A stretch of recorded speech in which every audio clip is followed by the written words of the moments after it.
on, guys? Left-handed shooter. Today I'm going to be covering two platforms. It's going to be the AR15 and the AK47. I have it right behind me. Magazine is empty. Nothing in the gun. The only thing that I have that's left-handed on this AR15 is my ambidextrous safety selector. Previously it wasn't. I ended up ordering the part because it already had the regular one, so I just added another flip switch on this side. Super easy to do. If you buy one, well, specifically this one's a Lewis Machine and Tool AR15, and it only had the right-handed one, but all I had to do was remove the screw here, pop the new lever on, tighten the screw down, and I now have an ambidextrous safe. So I'm going to try and keep this video under 5 minutes. It's going to be AR15, AK47. So here we go. Being left-handed, a lot of people fear the brass hitting them in the face. If you guys look closely, that's what this little sucker's here for. That's a brass deflector. I don't get gas in the face too often for blowback from the ejection port, so I don't really concern myself with that too much. So as long as it has this little brass deflector, which most models nowadays do, you're not going to have any issues. But with your gun high, with your hand high on the grip of the gun, again, magazine is empty, nothing in there. Bring it to the shoulder, load it in there.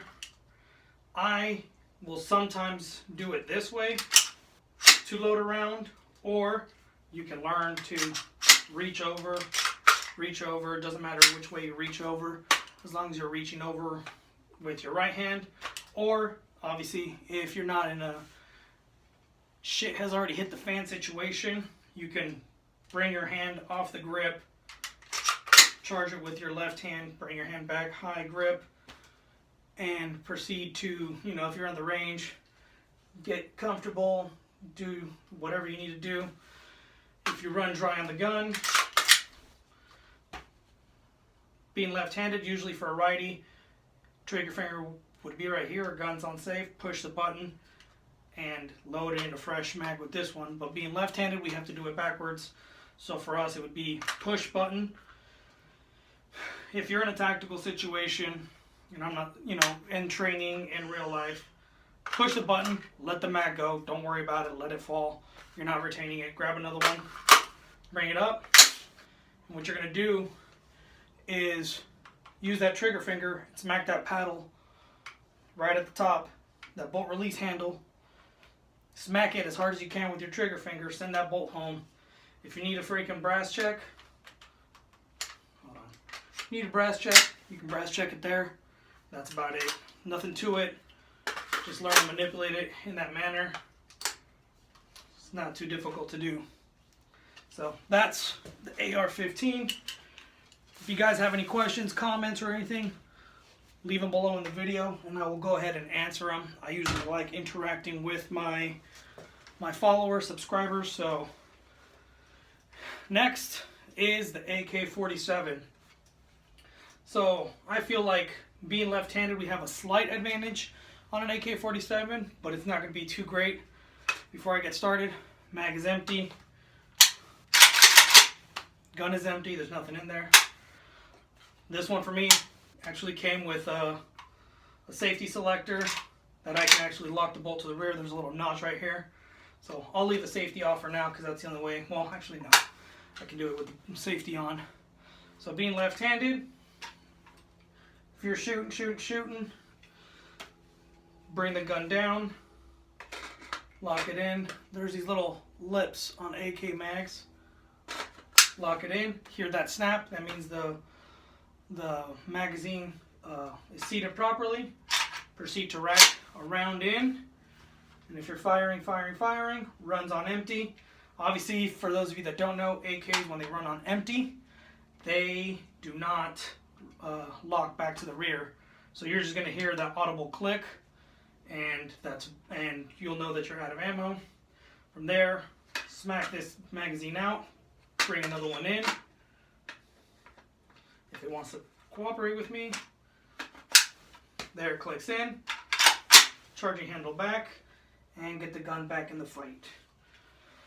Not much to it, guys. Again, if you have any questions, leave a comment. I'm more than willing to break it down one video individually, but I said I was going to try and keep it under 5 minutes. It doesn't look like it's going to happen. I'm going to break the 5-minute mark just slightly. But yeah, super easy. I haven't had any issues with getting brass in the face with my AK. Again, I've also only put a couple hundred rounds through it. But yeah, super easy to manipulate. Gun in the shoulder, magazine was dry, smack this one out. Some people like to do the smack with the other magazine. That's a little bit more advanced. If you're just starting, I don't recommend doing that. I'd recommend getting to, and of course I picked the one problem mag that I had. But I'll show you guys the quick lockback feature of the safety to lock the bolt back. So if you're cleaning or whatever, or need to check a jam, you can actually lock the bolt to the rear, pop the safety on. It's not going to fire, not going to do anything, keeps the gun safe, lets you do what you need to do, and if you need to get back in the fight, put a new mag in, or if you're at the range, put a new mag in, drop the safety, bolt goes home, and continue to fire. And obviously when you're done, safety goes up. This one, there's no real manipulation that you can do. Being left-handed, you're physically going to have to smack this thing up versus the AR that has a thumb lever. But yeah, that's all I got for you guys. Being left-handed with an AK47 or how to handle an AR15, either or. If you guys have any questions about the gun specifically that I have here, I'd be more than willing to answer them for you guys. But thanks for watching the video, and that's all I got. Take it easy, guys.